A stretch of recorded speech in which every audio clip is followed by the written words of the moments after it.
Good morning, everybody. I'm Evan Medeiros, the Penner Family Chair in Asian Studies in the School of Foreign Service at Georgetown. Welcome to today's webinar, China-Russia Relations, Peers, Allies, Competitors. Earlier this year, Chinese President Xi Jinping and his Russian counterpart, Vladimir Putin, declared that there was a, quote, no limit to their partnership and, quote, no forbidden areas of cooperation. Of course, the conflict in Ukraine has further stressed this relationship, with observers trying to figure out precisely how close they are. Despite many public displays of a close alignment, perhaps an alliance between these two autocratic leaders, the history of the relationship between China and Russia has certainly not been turbulence-free. So today's webinar is meant to explore questions such as, how should we understand this new relationship, this no limits, no forbidden areas of cooperation relationship? And amid these pledges of more and better cooperation, what are the areas in which China and Russia are going to invest more in? Is it in outer space, climate change, artificial intelligence, cybersecurity, the Arctic, etc.? So this panel was specifically designed to further our understanding of what's going on in the China-Russia relationship. And so we're very pleased to have really three of America's leading experts who have spent much of their professional careers researching and writing about the China-Russia relationship. I'll introduce them in a moment, but I first want to remind listeners today that the dialogue is co-sponsored by Georgetown University's Initiative for U.S.-China Dialogue on Global Issues and the Asian Studies program in the School of Foreign Service. And I'd like to thank my colleagues, Tom Banchoff at the U.S.-China Dialogue on Global Issues, and Professor Michael Green, the Director of Asian Studies in the School of Foreign Service, and thank my colleagues, Eleanor Albert and Leanne Deckert, for helping to arrange this important webinar today. As I said, we've got three very distinguished experts, and I'd like to introduce them briefly. First is Professor Emeritus of Political Science at Wittenberg University in Ohio, Yu Bin. Yu is a senior fellow, also a senior fellow at the Shanghai Association of American Studies and the Russian Studies Center of East China Normal University. He has spent much of his career writing about the China-Russia relationship, and we're very, very pleased to have such a distinguished professor on today's panel. Secondly, going in alphabetical order, we have Joseph Turigian, an assistant professor at the School of International Service at American University here in Washington, D.C., and he is a global fellow at the Wilson Center, Woodrow Wilson Center's History and Public Policy program. His research examines the politics of authoritarian regimes with a specific focus on elite power struggles, civil-military relations, and grand strategy in China and Russia. And he, in particular, has done some very interesting work on Xi Jinping's father, Xi Zhongxun, and I believe he's going to be writing a book about it very soon. So we look forward to his comments and insights. And then lastly, we're very pleased to have Elizabeth Liz Wishnick, who is a senior research scientist in China and the Indo-Pacific Security Affairs Division of CNA. She's on leave currently from her position as a professor of political science at Montclair State University. She is also a senior research scholar at Columbia University's Weatherhead East Asian Institute. She is very well known for her research on Sino-Russian relations, Chinese foreign policy, and in particular, China's Arctic strategy, which I hope that she will comment on today. She has many books, but one in particular is called China's Risk, Energy, Water, Food, and Regional Security, which is forthcoming from Columbia University Press. So I'm very, very pleased to have a very distinguished panel of specialists on China-Russia relations. Today, I'd like to begin by inviting Professor Joseph Turigian from American University, basically to walk us through the history of China-Russia relations during the Cold War. And Joseph, the history of the relationship between China and Russia is probably fairly well known to many of our watchers and listeners today. So if you could sort of perhaps highlight some of the core dynamics and the core turning points during the Cold War. In particular, one of the most common themes that's cited in discussions about China-Russia relations is this notion of mistrust, and that the Cold War experience is so marked by mistrust, and that perhaps that's a structural limitation on the relationship. So I think we'd really value hearing from you about the core dynamics, and in particular, if let's say Xi Jinping and Putin were asked this question, what are sort of the core lessons of history you think Chinese leaders and Russian leaders draw from their experience in the Cold War? How do you think they would answer this question? Joseph, over to you. Sure. Well, first of all, let me say what an honor it is to be on a panel with all of these illustrious guests. You mentioned the father of Xi Jinping, Xi Zhongxun, and in fact, the history of the Xi family, in a way, is a sort of microcosm of the broader Sino-Soviet relationship during the Cold War. The year that Xi Jinping was born, 1953, the top propaganda slogan in the country was "The Soviet Union of today is our tomorrow." And many of the audience have probably heard that in the 1950s, there were these famous 156 major industrial enterprises that the Soviets built in China, that there were more than 10,000 experts. And in fact, the individual whose bailiwick included managing those experts was the father of Xi Jinping, Xi Zhongxun. In 1959, Xi Zhongxun led a delegation to Moscow. He visited the mausoleum of Lenin and Stalin. He was there to learn more about the Soviet experience so that they could apply that to China's 5-year plan. And then in 1962, when China moved dramatically away from this period of trying to rectify the Great Leap Forward and return to class struggle, that was partly about fears on the part of Mao Zedong that too many in the elite were calling for better relations with the Soviet Union. And coincidentally, it was that turn to the left, to radicalism, that also caught Xi Zhongxun and saw him removed from the leadership many years earlier than other old comrades during the Cultural Revolution. And in fact, Xi Zhongxun was accused of being a spy and meeting with Khrushchev and scanning documents for the Soviets. Then in 1980, Xi Zhongxun visited the United States. By now, China and the United States were working together against the Soviet Union. There was military technology transfers, intelligence sharing. Xi Zhongxun even visited STRATCOM, where he expressed worries about whether American air defense could protect the United States from a Soviet attack, and said that it was necessary to build up enough power and work together closely enough so that the Soviets don't see an opening and start a war. So you asked me to talk a little bit about the current historiography of China-Russia relations during the Cold War.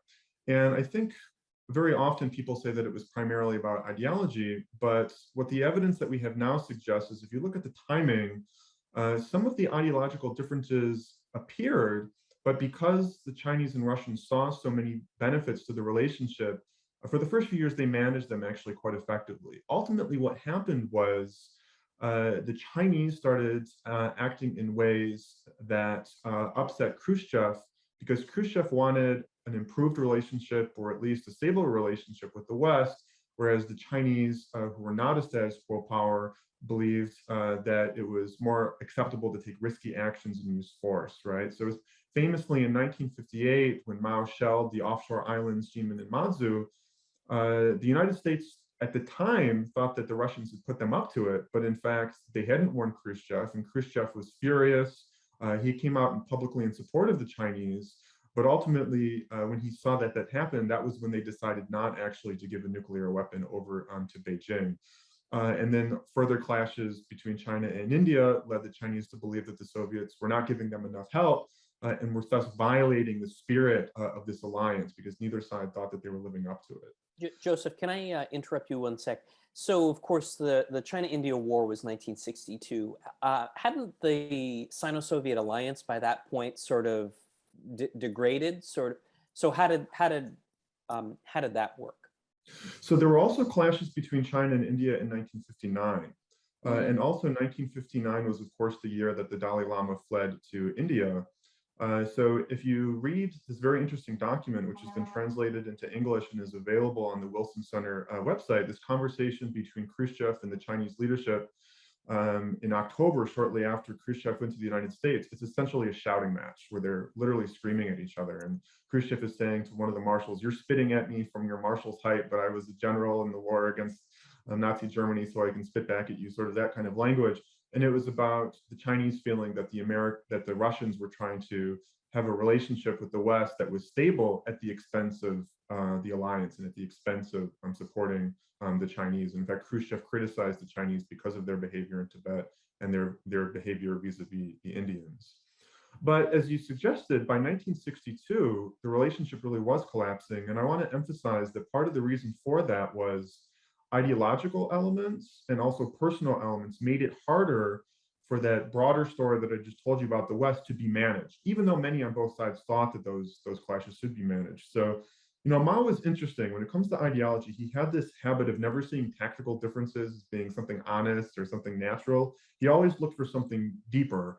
And when he saw the Soviets weren't supporting the Chinese, he told himself the story about the Soviets having become revisionist, meaning not true communists anymore.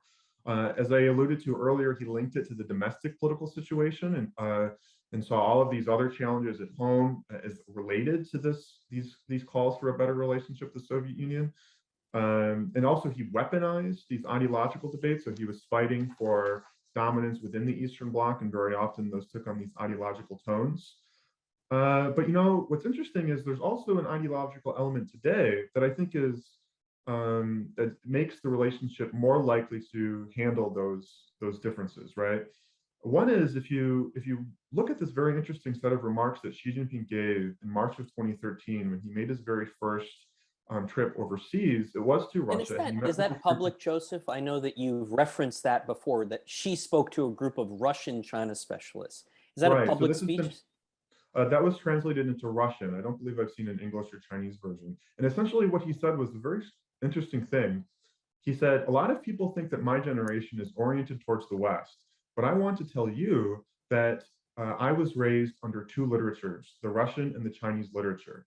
I remember my father coming back from the Soviet Union in 1959, bringing gifts and pictures and talking about how much respect he had for the USSR. And then he said, when I was a kid and I was exiled to the countryside, I read these banned books from Russia, including this infamous book, What is to be Done, that Lenin and Trotsky loved, in which a character named Rakhmetov liked to sleep on a bed of nails so he could build up his revolutionary will." And Xi Jinping said to these Russians, I wanted to emulate him, so I walked around in the snow and the rain so that I could develop my own, And do you believe that? I revolutionary. mean, is that just sort of posturing, to look strong, or do you think that's something Xi Jinping actually did? If you look at both how his father behaved and broader party culture, and also what the Chinese have been saying about this idea of forging even over the last few years, that there is this idea in Leninist political culture that the more you suffer, the more it dedicates you to the cause and reveals your belief in the cause.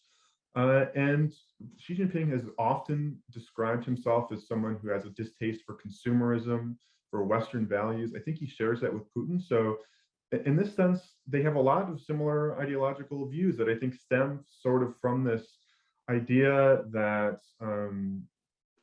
Western democracy isn't real. It's just a way for materialistic individuals to bully other people and for special Hmm. interests to dominate. They see this attack on traditional values in the West as something dangerous, whereas Russia and China, by protecting those values, they can avoid how these democratic countries have fallen into what they what they see as a destabilizing situation.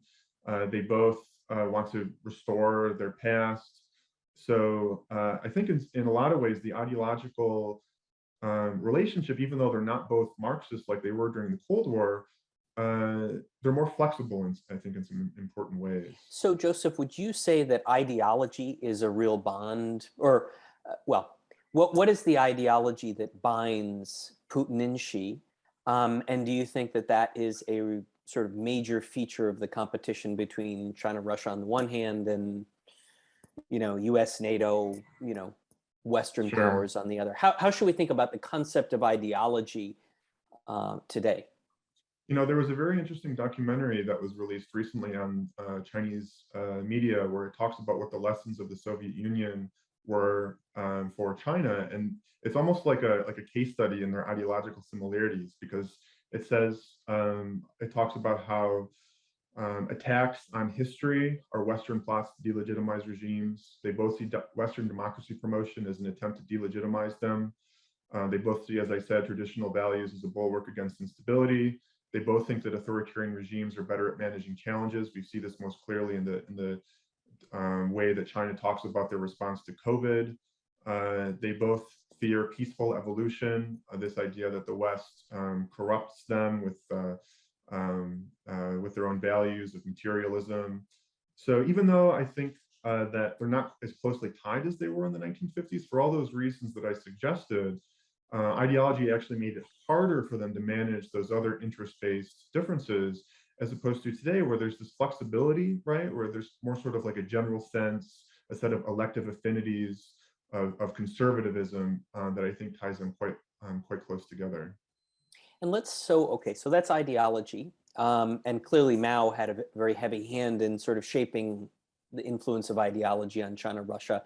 Let's talk about the interest-based differences, because in your sort of outline of the differences during the Cold War, you talked about fears of both, entrapment and abandonment on both sides.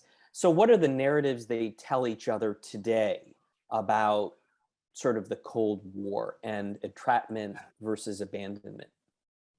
Yeah, so what's interesting about this history that we've been talking about is that there have been moments during which they were so close that they have positive memories, but also, in 1969, there was very serious border clashes, and there were decades of enmity. So I think both of those, stories are probably told within Zhongnanhai. But one way of thinking about it is counterintuitively, the alliance, which obligated both of them to do a lot, as well as the ideological narrative of them both being communist regimes, had such were such forces that brought them together that it counterintuitively also had centrifugal Push them apart. impacts as well, push them apart, right? Because if you think about it, if you're required to support your partner even when they do things that would force you to seriously sacrifice your interests in really significant ways, and in the case of the Cold War, it was risking a nuclear war with the West, that really makes you question whether your interests are being served by this relationship. So I think the partnership of strategic where they talk about strategic autonomy and they talk about how it's not an alliance, it makes it easier for them to manage their differences precisely because they're not required to sacrifice everything in every single given situation. So in that So, sense, I think they're learning the lesson that if they did become a full alliance, it would create those centrifugal elements as they did during the Cold War. and do you think that there's sort of an awareness of the experience with both centrifugal and centripetal forces? I think it's a really thoughtful way of thinking about it. Would you say there's an awareness of that today, that historical experience? I think that's right. And, within Zhongnanhai, there's the added element of the years leading up to the Ukraine crisis, during which I think the Chinese had hoped for a better relationship with the West. And since that didn't happen, as they're calculating their interests with regards to how much to support the Russians, and they think about what might be possible now that the United States is prioritizing the war in Ukraine so much, they may not feel that the need to work with the Russians is costing them so much as with regards to the West, precisely because relations with the West are so bad for so many other reasons as well. Right. So you're saying that because Russia's relationship with the US and China's relationship with the US have deteriorated, both sides sort of feel more comfortable relying on the centrifugal forces than worrying about the centripetal forces that sort of pushed them apart during the Cold War. Is that a fair way to characterize it, or is that too No, that's extreme? right. And I think that the fact that that ideological elements are less likely to make it harder for them to manage those challenges, the fact that Putin and Xi have a strong personal relationship, which is a historical anomaly because Russian and Chinese leaders in the past had all these other reasons for not getting along because of their personal views of each other. And then, of course, the fact that the territorial problem has been resolved, I think that they have tools that they didn't have during the Cold War to manage the tensions that they would be facing in Hmm. crisis like the one we see right now, where they're trying to figure out what they can do to help the other side, but also not completely sacrifice their interests, including the fact that they're not beholden to, according to the way that they've described their relationship in the joint statement Hmm. in February of this year, which is different from an alliance. Hmm. Well, Joseph, thank you. That's a wonderful description and analysis of the role of history. I'd like to invite Yubin into the conversation. Yubin, Joseph and I talked quite a bit about the role of history and the influence of history. Talk to us about the China-Russia relationship in the post-Cold War era. Gorbachev famously visited Beijing in, I believe, May of '89, and that was sort of the opening after many years of real rivalry over the border conflict and other issues. So sort of take us from, May of '89, end of the Soviet Union, sort of until today. How should we understand the evolution of Russia-China relations in the post-Cold War era? What were the drivers of this evolution? What were the key features of it? And how did it bring us to today? Very quick points on the Sino-Russian relations in the past 33 years old, since the 1989 normalization of relations. First, I think the current strategic partnership, despite all the official description as best, I quote, unlimited or transcending the alliance, is actually a normal and a pragmatic relationship. It is perhaps the most stable, most equal. By equal, I mean in comprehensive terms, and the least harmful relationship between the two. And this can be seen in three very broad phases of Sino-Russian history. So allow me to go back very quickly, see the first 40 years of the PRC-Soviet interactions. There were wide and wild swings between allies and adversaries, and between honeymoon and divorce. In the entire 20th century, both the Tsars and the Soviet Russia was deeply involved in China's internal affairs.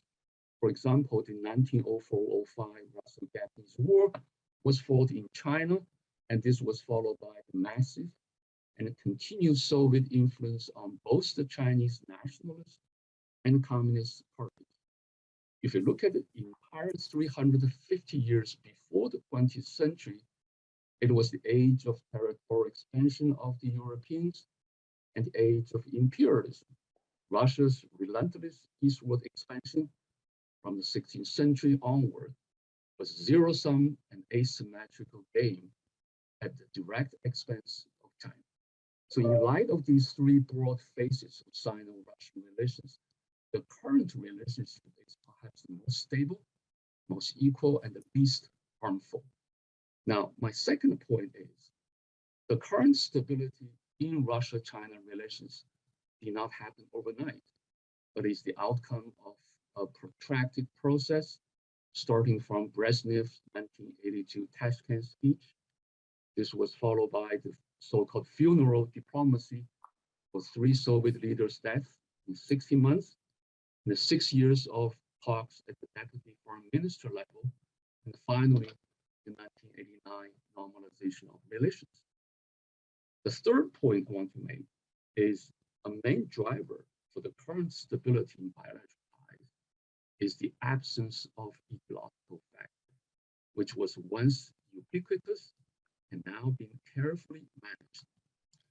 This is particularly important as both China and Russia have undergone huge social transformations away from their respective communist overlaps.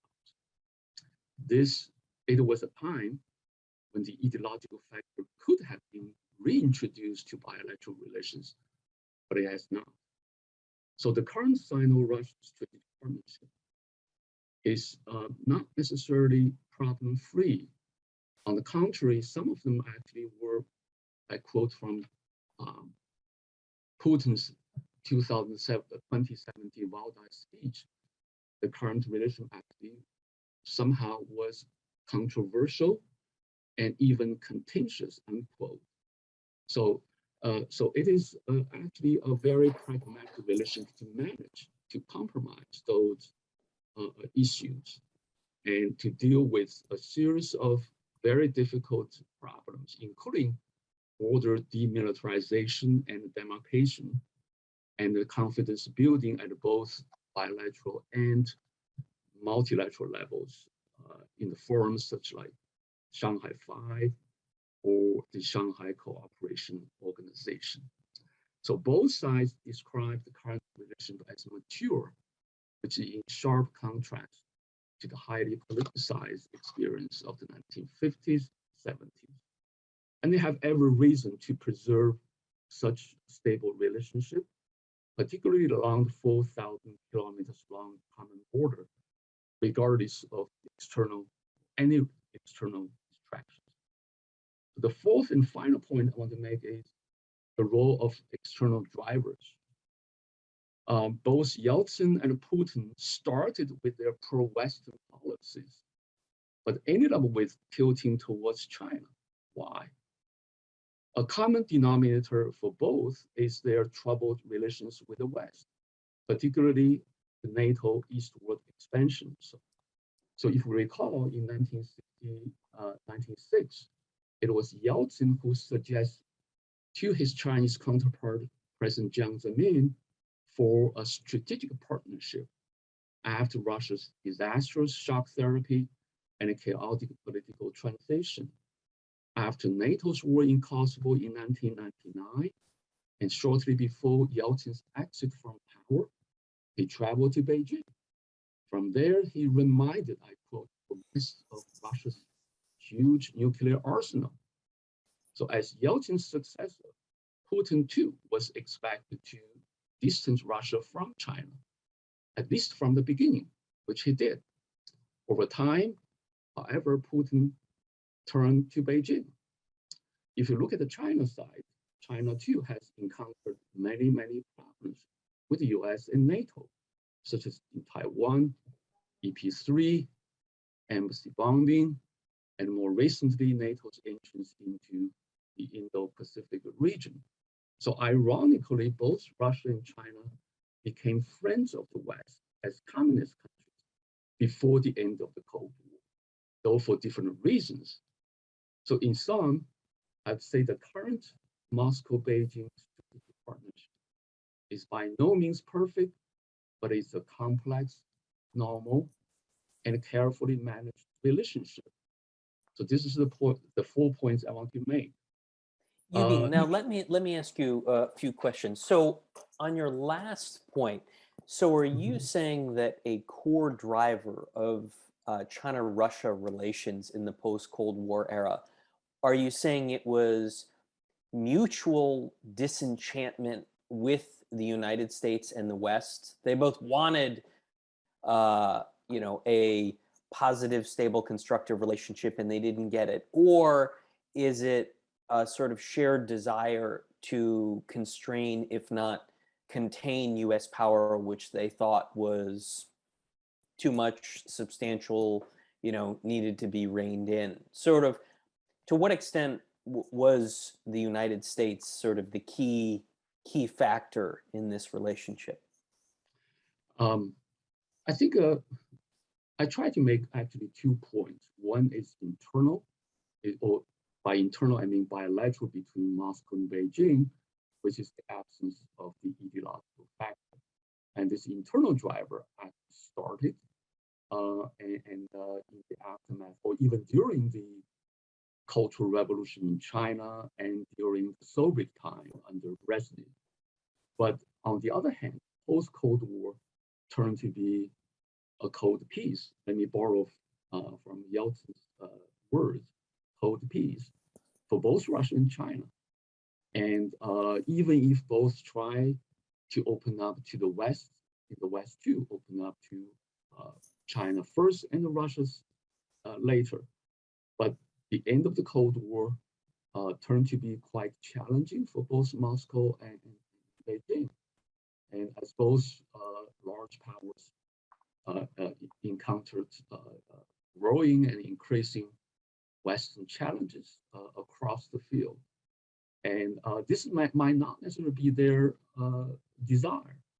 I genuinely believe that both the Russian and Chinese elite try to conduct, let me use the word, normal relations with the West. But to their disappointment, it turned to be far more challenging and complex. The NATO expansion in the East for Russia and China's difficult relationship with Washington, for all kinds of reasons, I think happened to pull the two sides together and closer, not necessarily closest, but closer and closer. So that's the two drivers of the current Moscow-Beijing strategic partnership. Yeah. Mm-hmm. Interesting. Well, I want to bring Liz into the conversation. And Liz, we've heard about the Cold War, the post-Cold War era. There are a lot of issues on the table, and you should feel free to agree or disagree. I think the evolution of China-Russia relations in the post-Cold War era clearly is, a complicated subject. A lot of different drivers, external and internal, as Yubin pointed out. The question of ideology and what role that plays right now, I think, is important. But I'd love to get your sense of sort of where are we in China-Russia relations today? How would you characterize, as of March 25th, the core drivers of the relationship, the core features and dynamics? How much of a role, here in Washington, we hear a lot about the Putin-Xi relationship. Is that sort of an optional extra, or is that a big part of this? The extent to which I think the question of ideology, sort of, I guess, shared belief in single-party authoritarian leaderships, preventing color revolutions, how big a role does that play? Thank you. It's my pleasure to be here with you at Georgetown this morning. And in honor of your late colleague, former Secretary of State Madeleine Albright, I'm wearing this crane pin for peace. So it's a hard act to follow after Professors Yubin and Joseph Turgian, who've provided us so much food for thought about this important relationship. I would say that I agree in terms of the importance of ideology in the partnership. My first book, Mending Fences, looked at how domestic factors, particularly the model of development that each country selected, was a big factor in their agreement or disagreement over the years. In the beginning, my book began in 1969. And so I think we're at a place where you have a certain degree of agreement on certain normative features. And the most recent document we have is the February 4th agreement signed by Putin and Xi when Putin visited Beijing for the opening of the Winter Olympics. And I think that agreement really does outline the parameters of this partnership. There's been so much discussion in Washington and elsewhere. What kind of a relationship is it? Is it a marriage of convenience? That was the early popular defining term. and then more recently, people have began speculating, is this an alliance? And I would say I'm somewhere in between. I would say it's a consequential partnership.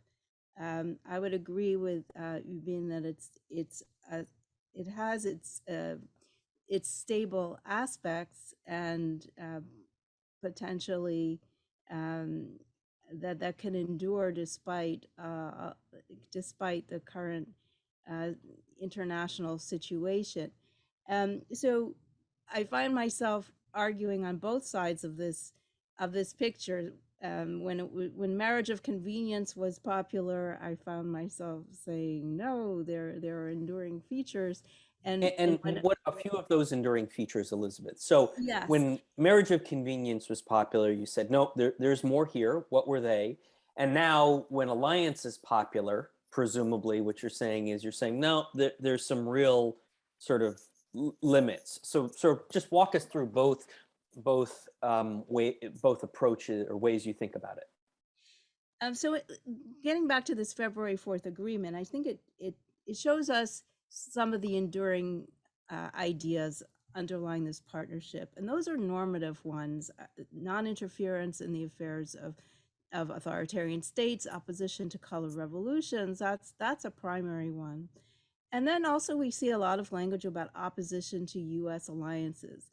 And we can understand this in geopolitical terms, but I think there's an important normative aspect in terms of China and Russia coming together to lay out how they would like the world order to be. And so they have a vision uh, of a world order where they play um, an important role. But it's not quite the identical role. And I think that's interesting in the language of this agreement, where you have Russia talking about equality in a multipolar world order. And that's been a long-standing position and one that China used to subscribe to if you look at their 1997 agreement on that very topic. But since Xi Jinping has come to power, he's developed the concept of the community of common destiny. And that concept doesn't quite equate with the Russian vision of the equal multipolar order, because some Russian experts have discussed this, and they bring up the point that there should be a leader in this community, and that leader is not going to be Russia, it would be China. And so that disrupts the potential equality in the partnership from the Russian point of view. But I think generally speaking, they both share a vision of an order where the US and its allies are unable to dictate terms to them. Um, Also in this agreement, you see that they each have a regional agenda: China with its Belt and Road Initiative, and Russia with its Eurasian Economic Union. And those are two different visions. And they agree in this document to find common ground, but they're not quite the identical view, because China has a much more global, expansive vision. China has the resources and technology to apply, and Russia's is a more inward focused option to try to preserve the economic space of the former Soviet Union to some degree. And then they also mention in this agreement the Arctic. So that's another area um, where there have been some obstacles to cooperation in terms of how the two states see each other or see themselves in this region. Russia has the longest Arctic coastline and takes its Arctic role quite seriously, and was one of the states to object to China's seeking an observer role in the Arctic Council, the governance organization for the region. China has defined itself as a near Arctic state, which ruffled some feathers in Russia, which sees China as an outsider to the region. So much like Chinese leaders have talked about Asia for Asians, and this puts Russia on the back foot in trying to implement Asia policy, so does Russian view of the Arctic as a privileged space. But we've seen since the Crimean annexation in 2014 greater Chinese participation in the Russian Arctic, and there are certain energy investments and other forms of cooperation there. But that's still, I would say, a sensitive spot, as has the Russian Far East been, in terms of limited cooperation between the Russian eastern regions and China's northeast. And I think you have, again, a difference of identity. How do you see borders? Until recently, I would have said that Russia had a more fixed sense of borders, and China had a more expansive ideas of development zones that that put Russians in the East on edge. So that's been an area that's been difficult to move forward. And then the issue, is it an alliance that Evan, you brought up? I think here we're getting some clues in terms of mutual support, for example. So this agreement says that Russia agrees to China's position on Taiwan. What we don't know is what Russia might do in the event of a Chinese move to. But Liz, that wasn't, that statement about Taiwan in the February 4th joint statement wasn't actually new by Russia, was it? They've No. said that before. Yes, they have said that before. But given the situation in Ukraine with the Russian invasion of Ukraine, we didn't see in this document any mention of Ukraine, for example. So this is February 4th when Putin is in Beijing. Russian troops are positioned on the borders of Ukraine. It might have been natural to say something about Ukraine at that moment, but there is no word there about it. What does come up is a very general statement about European security, and that China understands Russian concerns about European security. So that is not a full-throated support for Russia if this is supposed to be a relationship without limits. So there seem to be some limits in terms of where the parties were going to go. China was not going to specify its position on Ukraine in that document, and Russia has never specified what it would do in the event of a cross-straits situation. So there's a certain degree of ambiguity, and I think that the Chinese phrasing of beyond an alliance is perfect for that, because an alliance would, if it were an alliance, you would have to specify what the parties were expected to do, much like NATO with Article 5, but there is no such document specifying what each party is required to do. So that gives each one more space in the event of a situation to determine what its response would be. So Liz, I've heard some analysts describe the China-Russia relationship after the February 4th joint statement as alignment, but not an alliance, or alignment without an alliance. Is that an accurate characterization? I think it's a normative alignment. I think they agree in terms of certain broad brushstrokes of what they would like to see, but they have different positions in the global economy. They have different desires in terms of their foreign policy aims, and so I don't know that if in the current juncture where you have a Russian invasion of Ukraine that does not align with China's effort to expand its relations, especially in the economic sphere, with Europe. How is that an alignment? Well, so that's a great way to segue. How do you see them managing through the Ukraine crisis, right? This has been a very difficult situation for Xi Jinping and the Chinese leadership. So Xi has invested personally in this partnership, having met with Putin 38 times, and now Putin is responsible for this invasion, which the Chinese media have never reported it as an invasion, and typically use the Russian language for special operation, military operation, Mhm. although they sometimes talk about war in general. So it's been a very difficult situation to navigate for China. Um, China has expressed some support for Ukraine's sovereignty at various times, but also for Russia's, what they call Russia's legitimate security interests. And sometimes officials have talked about the legitimate security interests of all parties. Um, but in terms of messaging, Chinese media has echoed Russian disinformation about the conflict, including um, false statements about U.S. biolabs in Ukraine that have come from the Russian Defense Ministry, and putting the blame for the war on the U.S. and NATO in terms of uh, their perception of disregard for Russia's security interests. So on the messaging front, you do see a full-throated support.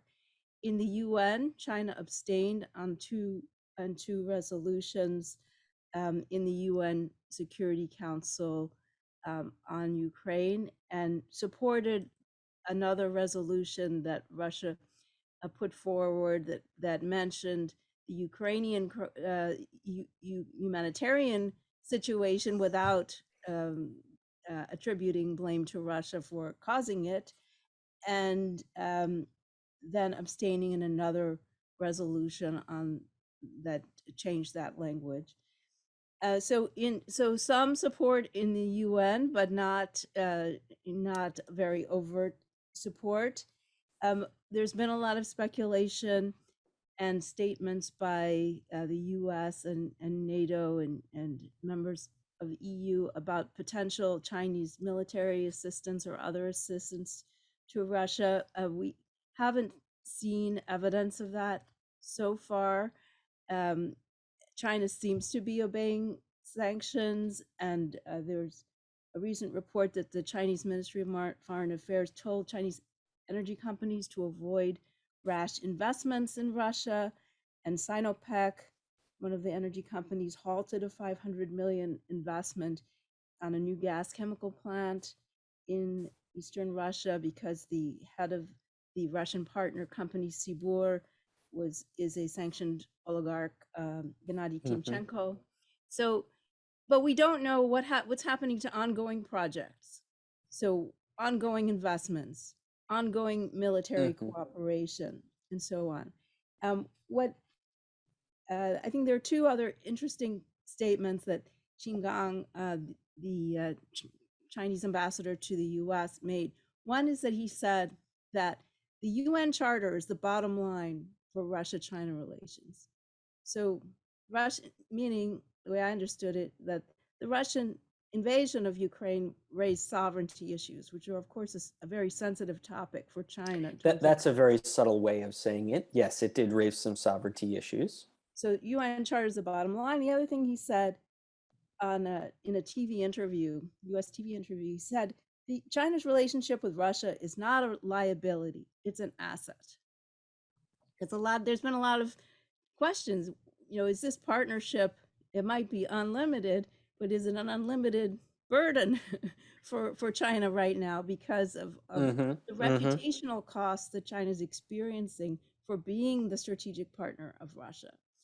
And so, because of the normative issues that I outlined in the beginning, I think China still sees it as an asset. And so there I agree with you, there's some stability in this partnership, despite the huge pressures that this Ukraine war have caused. And I think another factor that reinforces the stability angle is that Xi Jinping himself politically is in a bind. He wants a third term in office, if not an unlimited term. The 20th Party Congress is coming up. He can't disavow his partnership with Russia, where he was so personally invested for years. That would be admitting his Russia policy was a major failure. And China has to coexist somehow with Russia. They have a very long border with 4,000-kilometer border. They wasted millions of dollars militarizing it for years, and so it was a great benefit when Sino-Soviet normalization took place.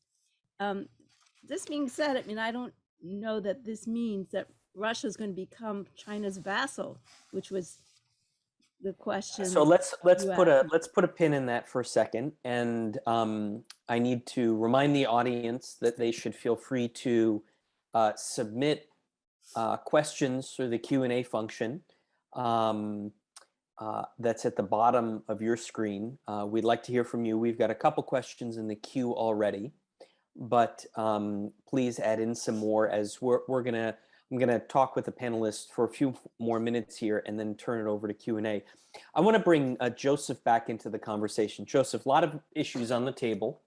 And Yubin and Liz basically said that they think the relationship is very enduring and very strong right now because of the flexibility based on both common ideology and common interests. Though Liz did point out that there's quite a bit of differences among them as well. So I guess I would ask you sort of net, how does this all play out? Liz listed a whole variety of areas where they really do have differences, though of course those weren't terribly apparent in the February 4th joint statement. So where do you, as a historian of this relationship, see China-Russia today? Is it, obviously it's pretty strong because of the February 4th joint statement, but is that just a snapshot? What does the motion picture of this relationship look like? So what's interesting about the Sino-Soviet split was there were years of very, very, very tense debates between the Russians and Chinese about their relationship that the United States was not picking up. And that there were incipient signs of the split that were not picked up in Washington, D.C. So I think it's an interesting question for us as outsiders to wonder about what kinds of conversations are happening between the Russians and the Chinese right now. There are lots of puzzles. We don't know whether or not the Russians feel that the Chinese aren't doing enough. Professor Wishnik just gave us a wonderful list of all of the ways that the Chinese are not supporting the Russians. So the question then becomes, are the Chinese meeting the spirit of their strategic partnership, even if, as we've been saying before, the partnership's language leaves a lot of flexibility in terms of what they're actually supposed to do in any particular crisis. Another interesting question that Professor Wishnik was getting to is, at what point do the Russians feel that their choices are making them overly dependent on the Chinese? And at what point do the Chinese feel that they're not getting out of the relationship as much as they deserve to based on what they're doing for the Russians? I think that it's likely that the Chinese are savvy enough that they wouldn't do too much to make it seem like they're taking advantage of the Russians. I think that they recognize that doing something like that now would lead to long memories in Moscow about, what the Chinese did. I think the Chinese are probably hoping that they're doing enough such that if there is a crisis in the Taiwan Straits, they'll be able to tell the Russians that all about the things that they did do to hope that the Russians would do something similarly. I think that the Chinese probably hope that the tension, the pressure on them doesn't get any worse. We know that the United States has been making leaks to media that put the Chinese in a difficult spot. We know that the Americans have been warning the Chinese. We don't know, interestingly, about what kind of like beneficial things might come to the Chinese if they help the Russians, but we certainly know that the Americans are trying to warn about the negative consequences. So the Chinese probably hope that the humanitarian situation in Ukraine doesn't get worse to the extent that it makes the reputational costs even more serious. And they certainly don't hope that chemical, biological, or nuclear weapons are used, which would really put them in a difficult spot. And I also think that they hope that regime stability, continues within the Russian Federation, and that unless any of those situations get dramatically worse, the Chinese probably hope that they can continue to ride things out without really severe or economic or reputational costs. And then what happens once things die down, and whether the Chinese use that to try to take benefits from the Russian economy. Although it's not really clear to me, what's left for them to enjoy Well, from that oil and relationship. gas and military technology, Joseph, that would seem to be sort of a natural, natural Yeah, benefits to China. so you mentioned that, and I was on a panel recently with a Chinese scholar, and he said that before the Ukraine crisis, the Chinese weren't actually sure about how many more benefits could come from investments within the relationship. That they weren't sure how much more there was. Now, of course, the Russians might be even more in a bind after the Ukraine crisis and make even more of a better deal. But it doesn't look like the sanctions are going away anytime soon either. So that also raises questions about how much the Chinese could benefit from a post-war, let's see what we can do now, what are we going to be rewarded for a relationship type question. But I think those types of things still are a little bit ambiguous to me. Interesting. Yubin, love to get your view on this question of the sort of the balance of interests in the relationship. Clearly, there are forces, Liz called them normative forces, that bind the two together, but there are also a variety of interests that are different, diverging, but somewhat submerged at this moment. So how does this sort of these competing values and interests, how does this net out in the China-Russia relationship? How do they manage this going forward? Thanks, Evan. Let me just echo what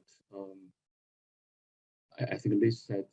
This I think described several very sensitive and nuanced issues, even in the February joint statement, and how much we should read into the unlimited wording of this strategic partnership. But let me go to that point, pick up the point first.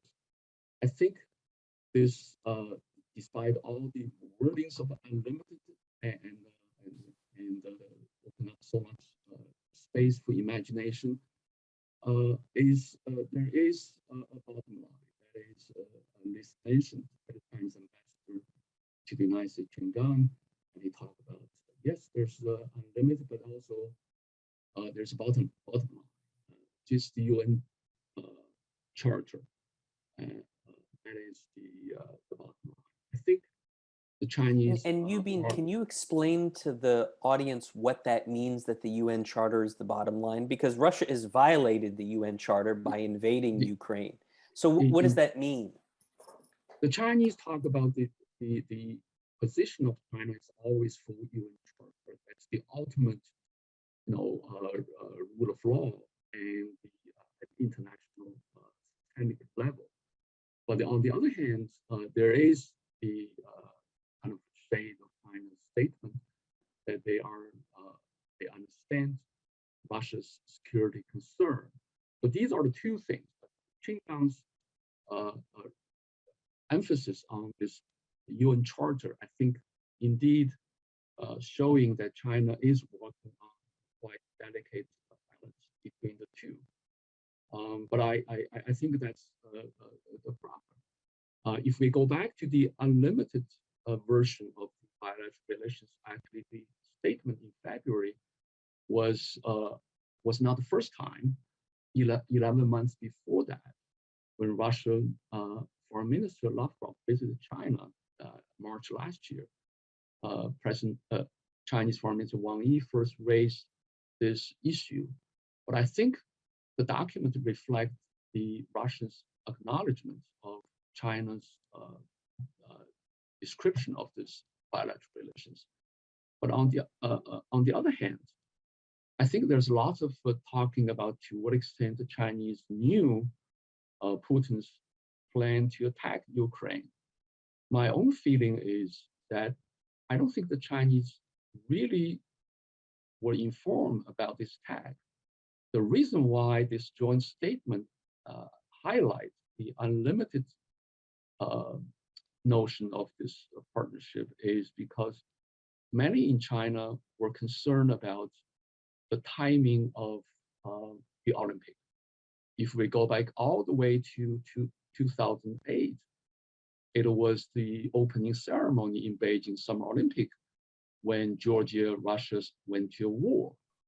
And in 2014, early 2014, when Xi Jinping went to Sochi Winter Olympic, the violence started in Ukraine.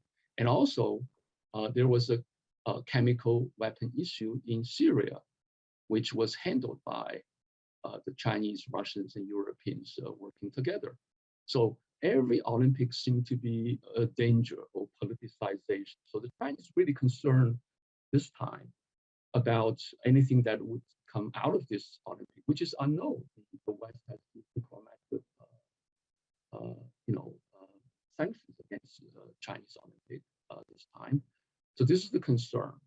But on the other hand, the war really challenged China's long-standing policies with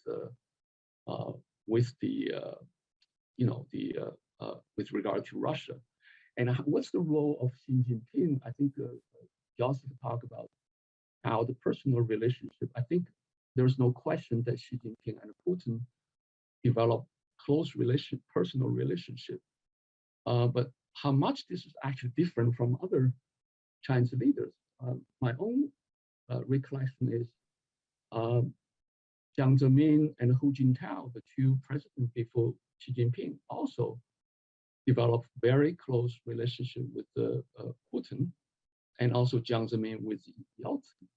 And both Jiang and Hu Jintao actually were far more Russianized than Xi Jinping. They spoke Russian language. They sing Moscow Night in Russian language. So I think this is the issue of how much this personal relationship, the memory of good old days really mattered. The other side of this is the Chinese elite is aware, broadly speaking, the problems of the Soviet system. That's something that they've been very careful to avoid. And so that's there's many different sides of the good old days. But that said, I think Jocelyn made a very good point. I think the narrative versus interest, this is the very important issue. And how much the Chinese would continue the normal commercial interaction with Russia, and to what extent, for example, the Chinese would go for any military aid, as the White House started to take prospect of that. My own sense of the issue is, I think the normal ongoing commercial interactions would continue, though the Chinese firms have been more careful not to, step beyond the West or U.S. red line. And that said, there has been no evidence that Chinese providing Russia with military equipment or military assistance, perhaps for a number of reasons. Let me just quickly. You mean if I can, just we're starting to run out of time. Okay. And I want to make sure that we get questions in, and some of the questions touch on this issue of Chinese military assistance. So we want to hear from you, but just please hold that thought. So we have about 20 minutes left, and I want to make sure that we answer some of the questions from our listeners and watchers today. So several people have asked, and so I got to ask, do you think Putin directly or indirectly informed Xi Jinping about the February 24th military, action against Ukraine? Again, directly or indirectly. And how do you think that affected this issue of trust or mistrust in the relationship? So Liz, would love to get your thoughts. I just asked that everybody be brief because we're starting to run out of time, and I want to make sure to get to questions. And then Joseph, we'll turn to you. Liz, what do you think? And I get it's speculation, but it's obviously very informed speculation. Well, what we do know is that the Chinese ambassador to Ukraine told the 6,000 Chinese nationals living in the country not to evacuate in advance of the invasion, and they were told instead to display the Chinese flag. And so I thought that was curious, and my sense was that perhaps they knew of some limited, perhaps the Chinese government knew of some limited Russian action, um, but they thought that Chinese interests would be protected and that it would be quick. That's Mhm. my sense. Um, Interesting. because it later they waited quite some time, well after other countries evacuated their nationals, and then leaving their nationals in harm's way and having to pay to return home, even in some cases. And so I feel like usually the Chinese government is very concerned about Chinese nationals overseas, and I thought that was odd. If they didn't, either they didn't think that this was happening at all, um, but it seemed, since there was an instruction given, that there must be some inkling of some activity to come. But of course, we don't Interesting. really have any concrete details about that. Right. You're right. We don't. Joseph, what do you think? To answer a question like this, there's a few things we should keep in mind. The first is to remember how much of the iceberg we still can't see, but still we can look at the Which evidence, iceberg is that, Joseph? like how much we don't know of what the Russians and Chinese might have said before the war. We don't have those transcripts, but we can still look at the evidence we do have and ask about what makes sense. But this is not just an interesting historical question of what China knew what when, because it ties into these other questions of whether or not the Russians played the Chinese, right? Whether they tricked them into making the statement. Because if that's the case, then we know that from historical incidents, that when you do something like that, it really puts some enormous tensions on the relationship. So it does seem that, as Professor Wishnick said, Chinese citizens were not taken out of Ukraine. It took a little while for the Chinese government to have a clear narrative of a response. Chinese Russianologists apparently were very surprised. The way they were talking before the war happened suggested that they thought that it was all information warfare on the part of the West. So the evidence we have suggests that they might not have known. And then the other question we can ask is, would it have made sense for the Chinese to be informed by the Russians, right? And it seems to me that for Putin to say to Xi Jinping exactly what his plans were, that would have put a lot of pressure on the Chinese, right? To sort of put them on the spot. But it also would have suggested that the Russians wanted permission from the Chinese, that they sort of had a need to go to Zhongnanhai and report to the Chinese before acting. And then, of course, the question becomes like, if any information was given to the Russians, was it the kind of accurate description of what the war actually really looked like, right? This massive invasion that apparently shocked many within the Russian elite as well. So if even many of people in Moscow were surprised, it does suggest to me that if many people in China were as well, that it wouldn't be that hard to believe. That's great. That's a wonderful piece of analysis, Joseph. Okay, so based on your theory, Putin probably didn't ask or really inform the Chinese. So is this sort of going to be an incipient source of mistrust between them? Is this sort of evocative of some of the historical experiences that you talked about? In other words, will there be Chinese elites saying, "Look, can't trust these guys. He didn't even really tell us what he was getting us into"? So if I was in Zhongnanhai, and I'm not, so we can only have this be pure conjecture for the sake of a fun Monday conversation chat. On the one hand, you could say to yourself, we have such a close relationship with the Russians. I can't believe they didn't tell us so that we could prepare a little bit. But if thinkers in Zhongnanhai can put themselves in the shoes of the Russians and think of how the Russians were thinking, like I said, if they had told the Chinese and the Chinese didn't do anything, didn't warn anyone, didn't tell the Russians not to do it, and also this idea that they needed the Chinese permission, then I think they could probably tell themselves a story of why it made sense for the Russians not to tell them, right? And the cases in first, and so there's the surprise element, and then there's just the act itself, right? So I think for a lot of reasons we've been talking about, the Chinese are put into a really difficult position because of what the Russians were doing, beyond the fact whether or not they actually knew ahead of time.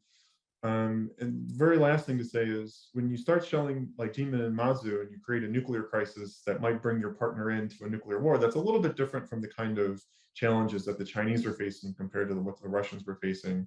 So that I think that's another important piece of context as well. Mhm, mhm. Yubin, I want to come back to this point that you were about to raise in your commentary about Chinese military assistance to Russia. We've got a couple questions that basically say, you know, did Russia ask for military assistance, and does the panel think the Chinese will provide it? And if they don't provide it, is that a a crack in this no limits partnership? What do you think, Yubin? Um, I think the issue was raised by the U.S. side, and many Chinese see this as a sort of a deterrence, not necessarily based on the fact, because we don't know exactly if the Russians and the Chinese really, but both side denied it. But I think hypothetically, China is able to provide certain type of military system. I mean, hypothetically, but this runs into some major problems. First, it ran into the opposite of the years of military exchange between the two sides. Essentially, it has been a one-way traffic that the Russians provide military hardware to the Chinese, the Chinese will use it. This time is the opposite. So this is a huge problem. Even we have to look at the many Chinese side actually pointed out the issue of Russian pride, political pride. The Russians, to a certain extent, or large extent, has been reluctant to ask for help. Particularly even before the Ukraine crisis, in a number of areas, the Chinese actually are far ahead of Russians. For example, in terms of onboard electronics, surveillance devices, and the naval devices, including engine and other issues. The Chinese are fast catching up, but this type of exchange has not been the case prior to the Ukraine crisis. The second issue is compatibility issue. For example, some Chinese pointed out that there are two things that Chinese can provide to the Russians. One is precision-guided munitions. But there's a problem of compatibility, how much the Russian system can quickly adapt to the Chinese. So this is a technological problem. Secondly, is the drones, which China has been developing very fast and being tested in many other.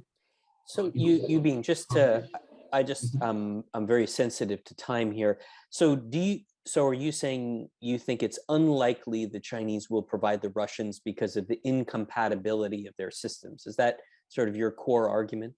This is the one problem. But let me just add one more point. I think I doubt the Russians actually asked because of the one thing alone. And it may be a miscalculation by Putin and his people around him. That is the operation, special military operation in Ukraine would be rapid and a quick fix, which didn't happen. And but that's something that the Russians did not do, did not believe, but now is ongoing. But to what extent China's military assistance can reverse that, and how quickly China's military system can help.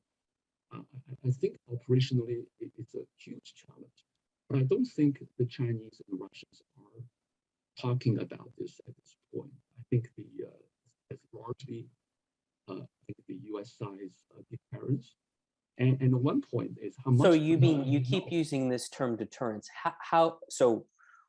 According to the U.S. media, the Russians asked and the Chinese gave a positive response. So what is the deterrence aspect that you're talking about here?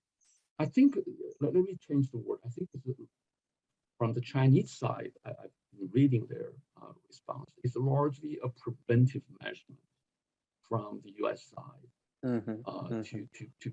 to deter such if there is a possibility. So I'm not sure how this reliable or accurate the detailed information. Mhm, But I think mhm. this is but hypothetically it could, but diplomatically or in at a broader national interest, I think it's an issue for the Chinese to consider. Mhm. But Okay. it's possible, hypothetical. So I just want to ask, we have more questions, but Liz or Joseph, do you want to come in on this question of military transfers? Liz, please. Yeah, we don't know where this information came from. So I wondered perhaps this was a Russian leak to try to put China in a difficult position with respect to the U.S. To try to prevent China from supporting any Western moves more overtly. And I would say also that Russia's problems right now seem to be logistical, which China can't help with. And they have drones, they make drones. Um, and some of the material that they have from China, like tires for trucks, have been famously exploding in the Ukrainian mud. So that might be a disincentive for the cooperation. Yes, exploding tires would never be a good thing. Joseph? I don't have much to add other than to say that, the details of these requests are extraordinarily important, and none of those details are available in the reporting that we've seen. And of course, as Professor Gwishnik suggested, these leaks very obviously have potential political goals. They're strategic leaks, right? So whether the request was made before the war, whether it was for actual weapons as opposed to MREs or tires or something like that.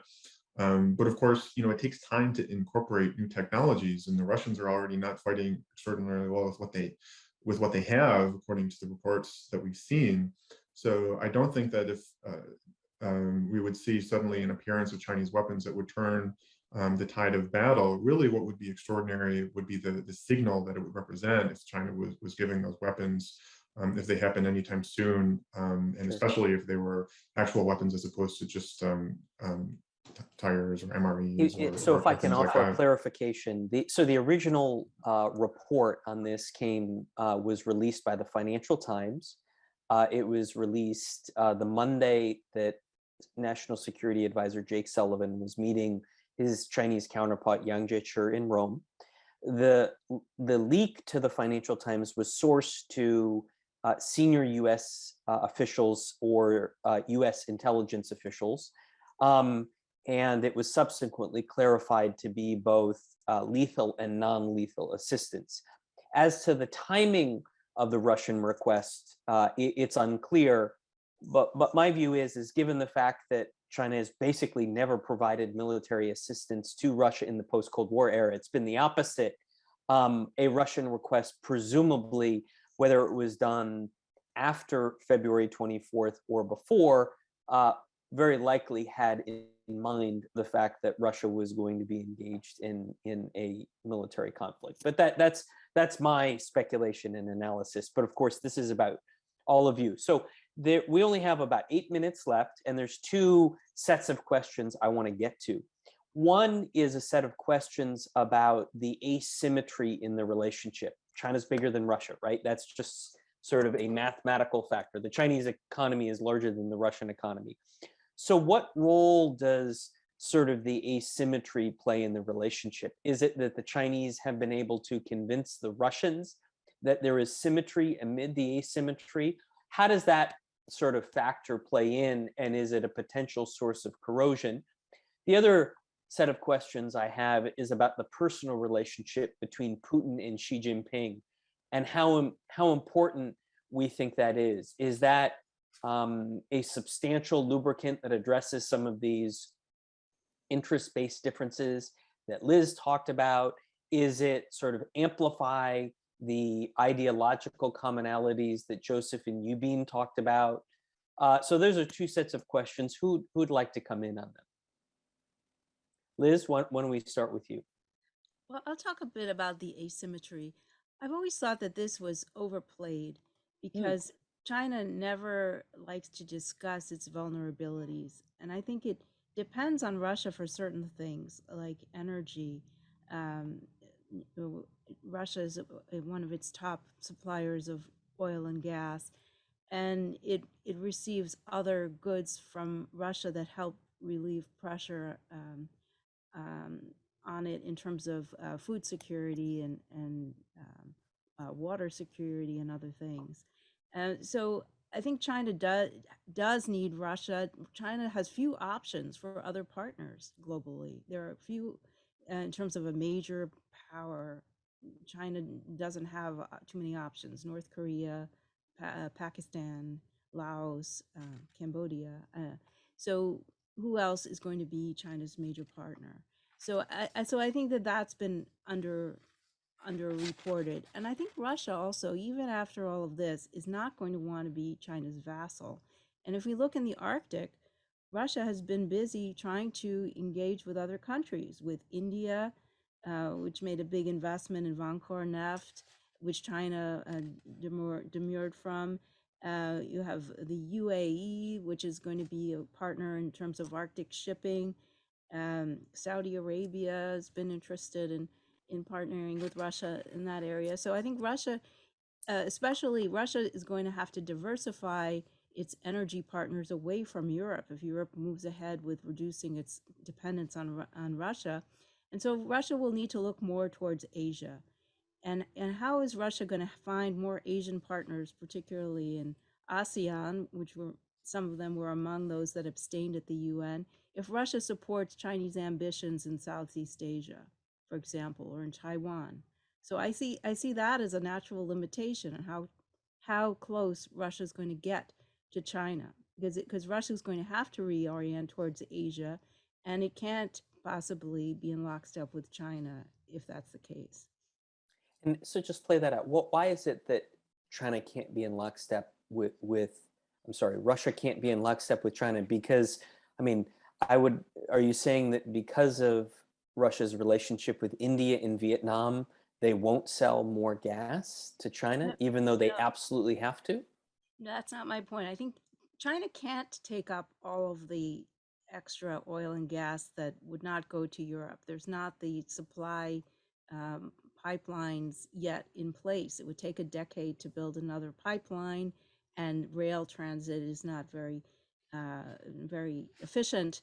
And so if Russia's been supplying oil and gas to other countries in Southeast Asia, Indonesia, and so forth, and so if it wants to expand its partnerships in Asia beyond China, and beyond its existing partners, India and Vietnam, it can't be seen to be, supporting China too tightly on some of its territorial ambitions. So I think Russia's Asia policy is more than China. And if it's going to have to reorient towards Asia and the Middle East more, it's going to have to find a more independent line. Got it. Joseph, are you being asymmetry? Is this a burning challenge in the relationship, or how does this play out? Do you bean? Yeah, I think I'd like to pick up this asymmetry issue. I think the gap between Russia and China in terms of particularly economic, continue to grow and will become bigger. But let me put it this way. I think the Chinese have been very careful not to push the button or touch on the sensitive issue of Russian pride. And perhaps for one major consideration, that is Russia will be China's neighbor with 4,000 plus kilometers common border, no matter what happens. Mm-hmm. So at the end of the day, I think of what Bismarck said 100-some years ago about Russia was correct. That is, Russia may not appear as strong or weak, as it looks like. The Chinese really believe maintaining a stable, respective relationship with Russia is important in China's interest. And the Chinese, perhaps more than any other countries in the world, understand the enormous challenge of huge social changes that are taking place in Russia, and also it happened to China. It continued to happen. The Chinese have been very careful not to push on this nervous. The problem really arises from the Russian side. Many Russians people and the scholars talking about being a junior partner, and the Chinese don't want to do that and never publicly humiliate Russian leaders. Unlike many in the West. So it looks like, given the trajectory of the Ukraine war, it looks pretty inevitable that Russia will become more reliant on China, not less. So do you think the Chinese will be able to maintain this sense of symmetry and equality and partnership amid what will likely be a growing asymmetry in the relationship? I think the challenge would be more and bigger in that sense, that Russia would be not only materialistically weaker, but also faced with enormous international Western, blockade or sanctions. But I think the Chinese would try to tread a careful balance, not to, publicly, so it's an important relation by all means. I think for that side of the sensitivity for symmetry relations would continue, and I think that's the things to go. Thank you. So final question on the table, and a good way to transition from a sensitive issue of perception, symmetry versus asymmetry, is the personal relationship between Putin and Xi. Joseph, would love to get your comments. How important is the personal relationship? How should we think about it? Is there a historical experience here that is informative? Yeah, so up until recently, a good relationship between a Russian and a Chinese leader was a rarity. Mao respected Stalin, but also thought that he didn't do enough to support the Chinese Revolution. Mao very strongly disrespected Khrushchev, thinking that he didn't have the ideological chops or the prestige from being a great revolutionary. Then no meetings for decades. Then when Gorbachev finally visited, it was the middle of Tiananmen Square, and Deng, by credible accounts, thought that Gorbachev was an idiot. Then finally, Jiang Zemin and Hu Jintao started to develop a closer relationship, partly because of the reasons that we heard from Yubin. And then, so what does it mean to say that the personal element matters? Well, I think there's two mechanisms that we can separate, right? One is this idea that there is more a lubricating oil that allows the two countries to manage these tensions. And in that sense, I think that the fact that they know each other so well and they've met each other, and by all accounts have this view of the world whereby personal relationships are extraordinarily important, that this also speaks to this question of whether Putin played Xi, and if that would make sense from the perspective of the kind of relationship that they've been developing. But then the other question becomes, is Xi stuck politically because of the political capital he's put into presenting the relationship as personal? And here we have to keep a few things in mind. I'll be very brief. One is that there are lots of reasons for the relationship to stay together other than the fact that it's been quote unquote personalized. But I also think that Chinese politics are not a popularity contest, in the sense that Xi would be punished in any way if he changed his mind or was seen to have made a mistake, just because these are such leader-friendly systems. And if Xi Jinping really saw a reason to make a change, I think that he could. So this idea that the 20th Party Congress is boxing him in isn't something that I really subscribe to. Interesting, interesting. Well, we're a bit over time. Liz Wishnick, Yubin, Joseph Turigian, thank you very much. Your views on China-Russia relations have been extraordinarily illuminating and important. Thank you for joining our Georgetown community, both the Initiative for U.S.-China Dialogue on Global Issues and the Asian Studies Department in the School of Foreign Service. And this issue is not going away, and we look forward to perhaps having you physically on campus to join us to address these issues in more detail. Thank you very much.